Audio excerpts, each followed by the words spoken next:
전 세계적으로 약 10,000명 이상의 지금 사망자에 육박을 하고 있는 바이러스를 전공하는 저도 교과서에서만 봤던 에볼라 바이러스. 바이러스의 레벨을 따지면 넘버 1 레벨에 속하는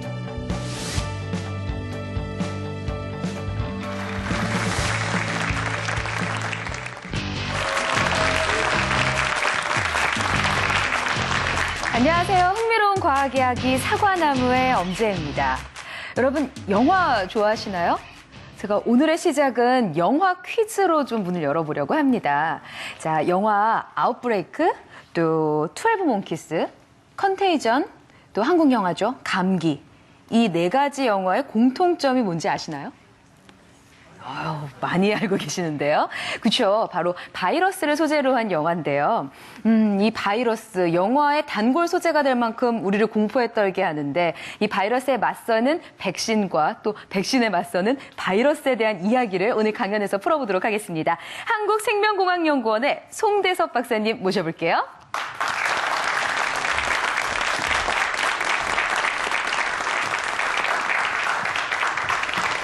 네, 교수님 안녕하세요. 네. 오늘은 좀 바이러스 이야기를 해보려고 해요. 그래서 뭐 시작부터 약간 무겁고 무서운 느낌이 드는데요. 사실 바이러스 하면 가장 최근에 에볼라 바이러스 있었었잖아요. 그래서 다들 뭐 뉴스 보면서 벌벌 떨었었는데 이 에볼라 바이러스에 대해서 잠깐 소개를 해주시겠어요? 예, 뭐 에볼라 바이러스는 지금 서아프리카에서부터 시작이 돼서 뭐 과일 박쥐에서부터 시작이 됐다고 하는데 굉장히 치사율이 높아서 전 세계를 공포에 빠뜨리는 바이러스이기도 한데요.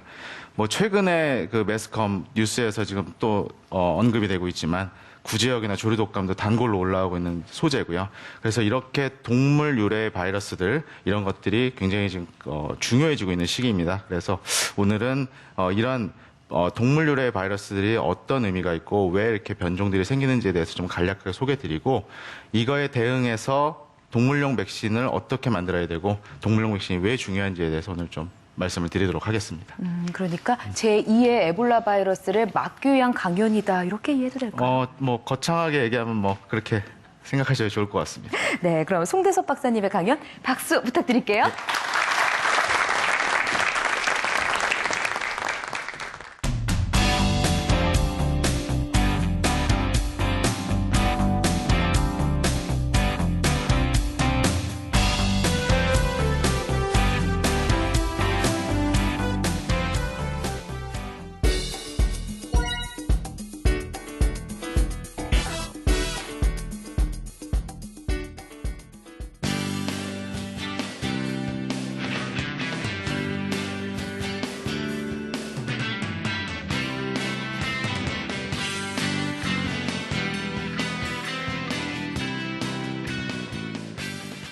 세계 1차 세계대전 때 전쟁을 통해서 얼마나 많은 군인이 죽었는지 혹시 아시나요? 1차 세계대전 때 전체 사망한 군인이요 1,000만 명이었다고 합니다. 1,000만 명. 그런데 비슷한 시기에 1918년도죠. 스페인 독감에 의해서 지금 알려진 사망자 수만 약 3천만 명 정도로 알려져 있어요. 그만큼 이 바이러스는 어떤 굉장히 무서운 사망자도 많이 유발하고 오히려 세계대전보다도 이렇게 큰 세계적인 영향을 준 적이 있는데요.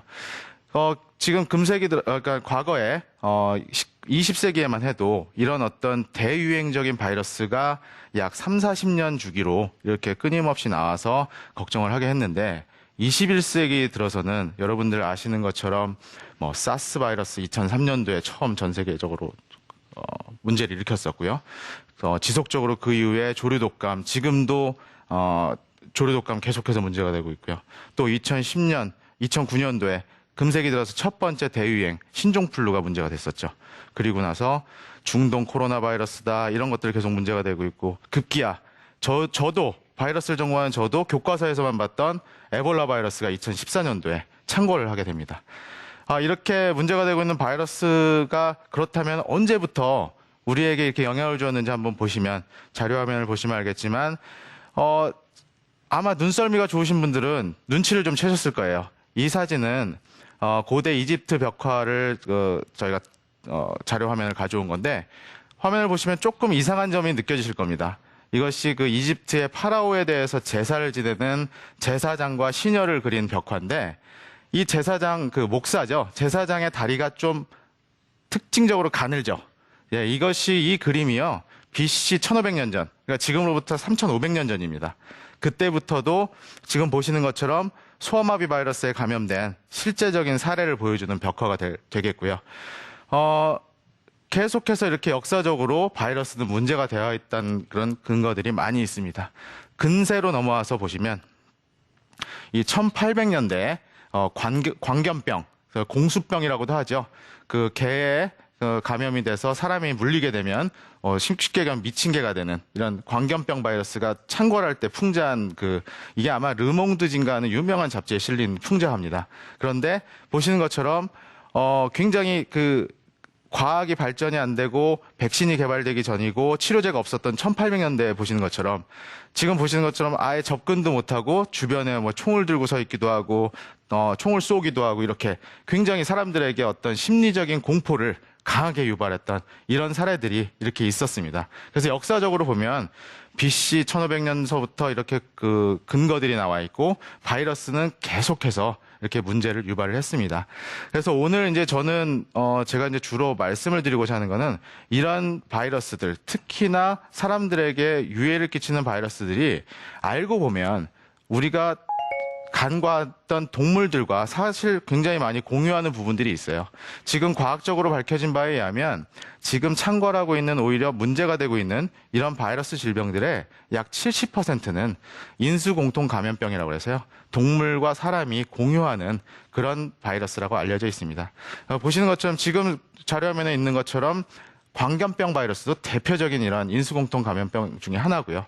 그래서 이런 바이러스 질병들이 어떤 의미를 갖고 있고 또 어떻게 질병을 유발하고 왜 중요한지에서 좀 말씀을 드리고요.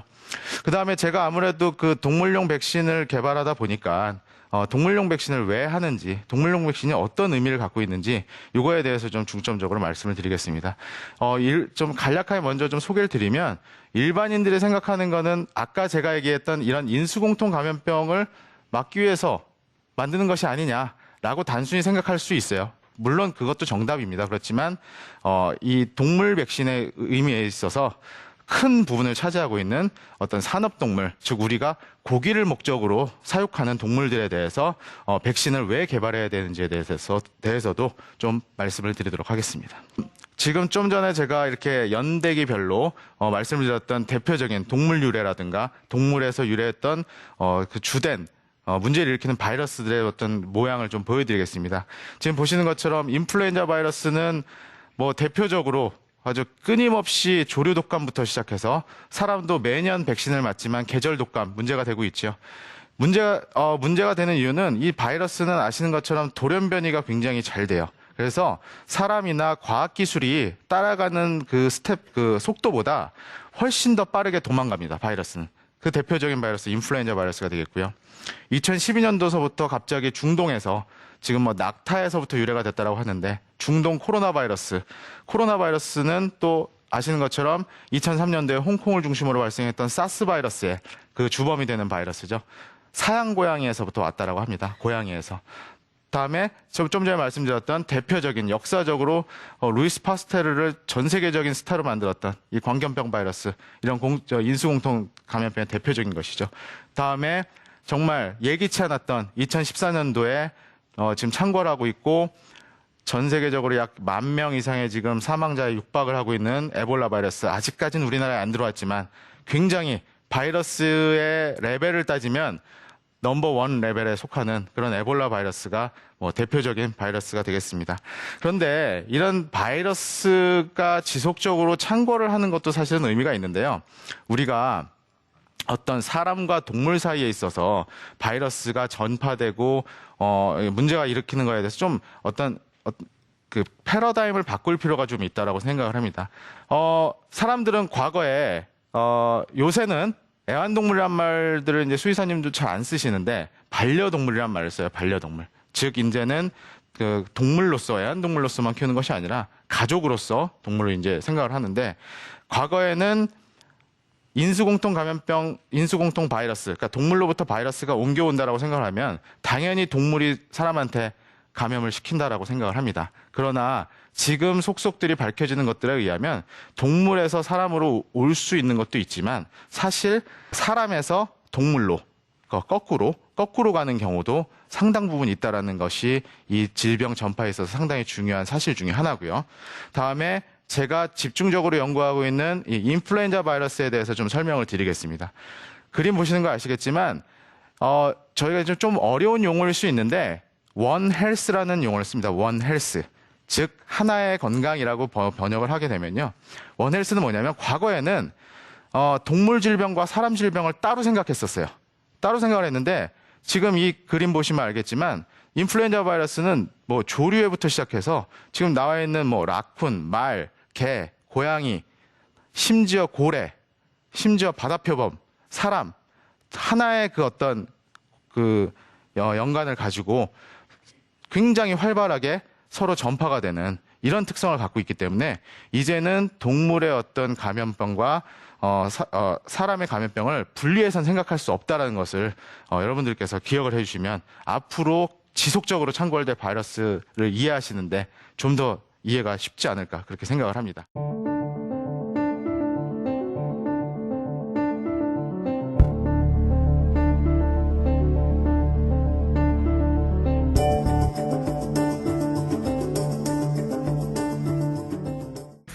지금까지 어떤 개략적인 바이러스 감염병 그리고 인수공통 감염병 이런 거에 대해서 좀 말씀을 드렸으면요. 약간 환기시키는 차원에서 그렇다면 이런 바이러스들이 왜 이렇게 점점 빠르게 사람들에게 노출이 되고 있는지 이거에 대해서 제가 그 교재로 가장 잘 쓰는 영화의 한 장면을 한번 보시면서 설명을 드리도록 하겠습니다. 지금 열대 우림 지역이 무분별하게 계속해서 개발이 되면서요. 사실은 박쥐들이 이렇게 공간에 나오긴 어려운데 이렇게 개발이 되면서 박쥐들이 돼지의 바이러스를 전파하고 돼지들이 사육되는 환경에서 돼지들이 바이러스를 주워 먹고 그 감염된 돼지가 도축장에 나와서 도축장에서 일을 하던 사람들의 감염이 되고 영화의 한 장면이긴 하지만 사실은 충분히 일어날 수 있는 그런 시나리오를 다룬 영화가 되겠습니다. 좀 전에도 제가 언급을 했지만 사실 자기는 죽거나 아프지 않으면서 어떤 야생동물들이 가지고 있는 바이러스들은 굉장히 많이 있어요. 그런데 과거와 달리 어떤 열대 우림 지역이라든가 정말 깊은 곳의 동굴 이런 것들이 무분별하게 개발이 되다 보니까 그 동물들이 원치 않게 자꾸 세상으로 노출이 되게 되겠죠. 그러면서 바이러스들이 주변에 있는 동물들에게 전파가 되기 시작하고 그 동물들의 또 사람과 접촉이 되면서 아마 에볼라도 그런 감염 경로를 통해서 왔다라고 지금 과학자들은 얘기를 하고 있습니다. 지금까지 말씀드렸던 것처럼 지금 사양 고양이 보이고 있죠. 왼쪽 위에 사스 바이러스. 사스 바이러스는 이런 정말 그 열대의 어떤 우림 지역에 깊숙이 있던 사양 고양이들만 갖고 있던 바이러스가 사람들이 무분별하게 어떤 약이라든가 이런 걸 위해서 잡아먹으면서 노출이 되게 됐고요. 다음에 너무 이제 일반인들도 익숙한 얘기가 되겠죠. 조류독감. 지금도 발생을 했다고 계속해서 뉴스에 나오고 있고요. 다음에 금세기 들어서 첫 번째 전 세계적인 유행병을 유발했던 신종플루. 돼지에서부터 왔다라고 하죠. 멕시코 독감이라고 그러죠. 멕시코에 있는 돼지에서부터 시작이 됐고, 다음에 에볼라 지금 보시는 것처럼 과일 박쥐가 그 동굴 깊은 곳에 있었는데 서아프리카에 있는 사람들이 박쥐를 산채로, 그러니까 그 어떤 익히지 않고 날고기를 먹는 습관에서부터 시작이 돼서 이렇게 넘어왔다라고 하고 있습니다. 그러면 바이러스는 그러면 어떻게 우리가 대응을 해야 되고 막아야 되느냐? 모든 분들 일반인들도 다 알고 계세요. 백신이 굉장히 중요하다. 백신이 중요한데 동물 바이러스도 마찬가지입니다. 백신이 중요합니다. 그래서 백신을 그러면 제가 지금부터 두 가지에 대해서 말씀을 드릴게요. 동물 백신은 아까 말씀드린 것처럼 이런 다양한 종류의 감염병이 사람으로 오는 걸 막아주는, 즉 어떤 사람으로 전파되는 것을 극히 사람 입장에서 생각을 할 때 그런 목표를 가지고 백신을 만들고 있습니다. 그래서 이게 일반인들이 가장 생각하는 첫 번째 이유고요. 저는 거기에 덧붙여서 이제 그거에 부연해서 좀 설명을 드리면, 아까 반려동물 좀 소개를 드렸죠. 반려동물. 이제 하나의 식구로 지금 인정을 받고 있습니다. 우리나라도 지금 반려동물의 수가 이제 500만 마리가 넘었다고 그러더라고요. 그러니까 굉장히 많은 가정들이 반려동물을 키우고 있는데, 이런 반려동물, 이제는 동물이 아니라 정말 자기 식구로 생각하는, 자기 가족으로 생각하는 비율이 높기 때문에 이런 반려동물들의 어떤 웰빙, 어떤 복지를 위해서도 분명히 필요합니다. 그러니까 사람의 입장에서만이 아니라 그 반려동물의 그 복지를 위해서도 반려동물의 그 백신은 굉장히 중요하다. 다음에 두 번째, 제가 그 동물 백신을 연구하는 사람으로서 꼭 그 강연을 통해서 여러분들에게 알려드리고 싶은 건요, 생산성 향상을 위해서 백신을 한다는 점입니다. 아시겠지만 저희가 소위 산업동물이라는 단어를 써요. 산업동물.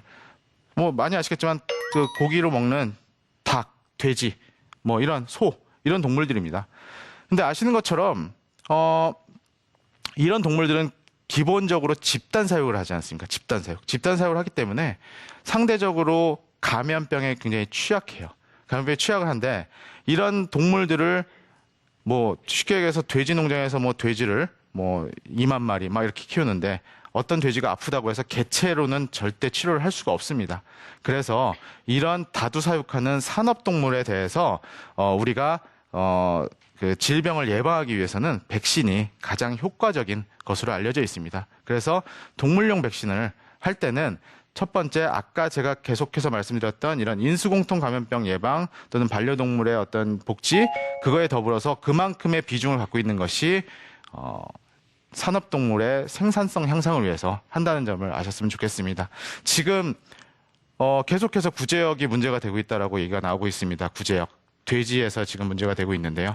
이것도 우리가 백신을 하고 있지만 이런 바이러스들이 워낙에 돌연변이가 심하기 때문에, 쉽게 말씀드려서 2010년도에 우리나라에 약 3조 원의 피해를 유발했던 구제역 바이러스는요, 베트남에서 온 베트남의 바이러스 특징을 갖고 있는 거였어요. 그런데 요번에 열심히 백신을 했더니 요번에 문제가 되는 거는 또 중국 산둥성에서 들어왔다는 거예요. 이렇듯이 계속해서 어떤 돌연변이가 있다라는 걸 알고 계셨으면 좋겠습니다. 좀 이제 그 원론적인 얘기를 아까 좀 넘어갔는데요. 사실 백신은 아마 다들 잘 알고 계실 거예요. 어떤 그 백신의 개념은 저기 뭐 화면에 보시는 것처럼 제너가 18세기에 처음 제시했듯이 어떤 그 바이러스를 그 실제로 몸에 주입을 하면서 천연두를 예방했던 거에서부터 시초가 됐고요. 사실 동물용 백신이나 사람 백신이나 개념은 같습니다. 개념은 같으나 동물용 백신은 좀 차이가 난 부분이 사람 백신에 비해서는 개발 과정이 좀 짧다는 점이 있고요. 그다음에 아까 말씀드렸지만 산업동물을 우리가 타겟으로 하다 보니까 백신이 아무리 효과가 좋아도 가격이 비싸서는 안 돼요. 왜냐? 우리가 경제적 목적을 위해서 키우는 그런 동물들이기 때문에, 물론 반려동물의 경우에는 다르겠지만, 그래서 경제성 논리가 동물용 백신에서는 굉장히 중요하다는 점을 강조드리고 싶습니다. 그래서 이제 뭐 제가 최근까지 실제로 개발했던 백신들 간략하게 좀 소개를 드리면, 지금 뭐 돼지 경구용 백신이라고 해서 돼지들이, 사실 이 돼지 바이러스가 해외 토픽에 나오기에는 사실 굉장히 힘들어요. 그런데 2013년도에 미국의 양돈업이 거의 붕괴 직전까지 갔습니다. 저 바이러스 때문에. 이 바이러스도 코로나 바이러스 중에 하나인데, 굉장히 문제가 됐던 바이러스인데, 저희 연구팀이 그 먹이는 백신을 개발했던 그런 사례들이 있고요. 다음에 제가 아까 보여드렸던 그 인플루엔자 백신에 좀 집중적으로 연구를 하고 있는데, 반려동물 인플루엔자라든가 말인플루엔자 백신, 이런 것들이 개발이 돼서 소개해드린 바가 있습니다. 그리고 뭐 돼지의 뭐 에이즈라고도 하더라고요. 소모성 질병, 이런 것들에 대해서도 저희 연구팀이 개발했던 사례들이 잠시 소개를 드리겠습니다. 예, 지금 보시는 것처럼 제가 이제는 그 어떤 생산성 관련해서 말씀을 드리는 이유가, 구제역 왔을 때 지금 보시는 것처럼 이렇게 살처분 정책 하지 않습니까? 감염 사례가 있으면 그 농장에 있는 돼지들 어떻게 살처분할 수밖에 없어요. 이게 너무나 큰 경제적인 피해를 유발하잖아요. 그래서 동물용 백신이 그냥 단순하게 어떤 개체를 치료하는 게 의미가 있는 것이 아니고, 이렇게 그 어떤 집단의 면역을 잘 형성을 해서 결국은 어떤 경제성을 추구하는데 또 큰 역할을 한다라는 것을 오늘 강조를 드리고 싶습니다. 그래서 마지막으로 좀 결론을 내자면요.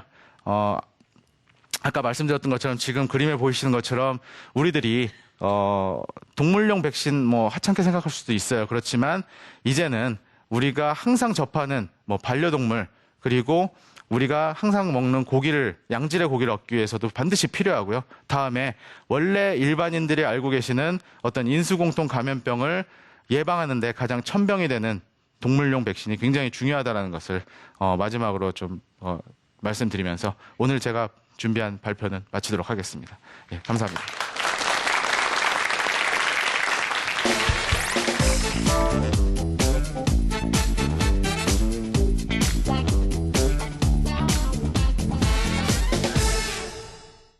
동물용 백신이 뭔가 했더니요, 이야기를 들어보니까 우리가 이제 먹는 이 고기들을 잘 유지하기 위해서도 필요하고 또 우리 인간에게 이제 변질돼서 해를 끼치지 않기 위해서도 꼭 필요한 연구네요. 그렇습니다. 네, 인간에게서는 백신만 알고 있다가 오늘 놀라운 정보를 좀 접하게 됐습니다. 예. 보시는 분들도 궁금한 분 많으실 것 같아요. 자, 질문 있으신 분들, 예, 질문.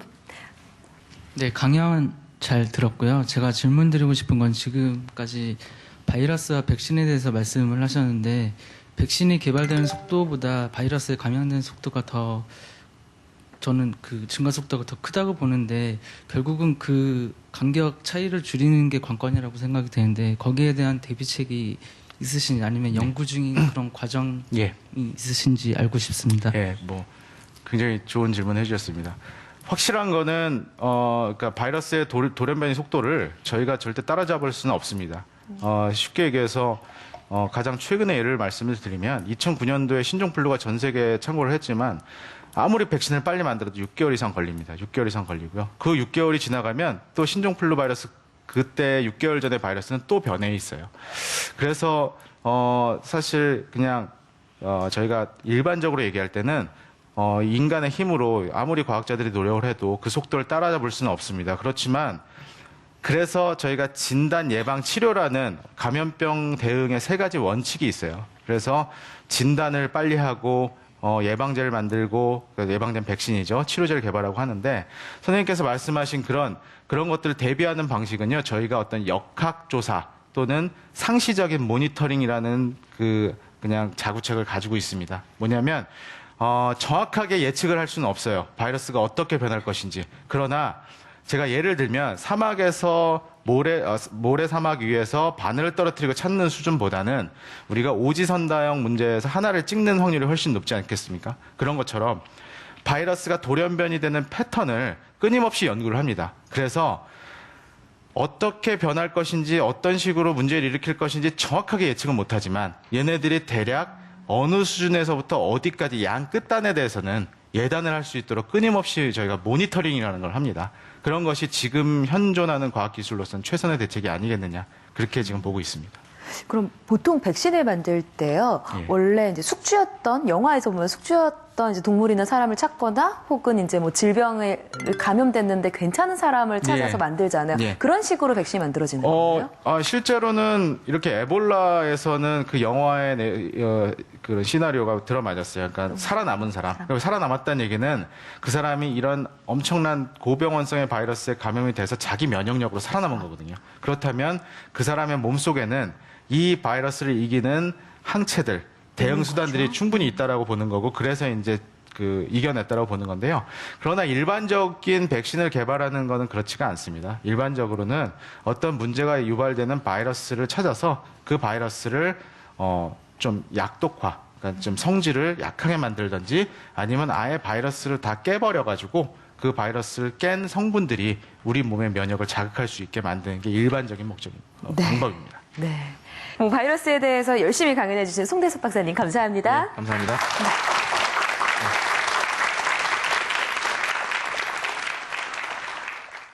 영화는 우리의 삶을 반영한다고 하잖아요. 영화 속에 바이러스가 등장하고 인류가 멸종한다는 이야기가 계속해서 나오는 걸 보면요.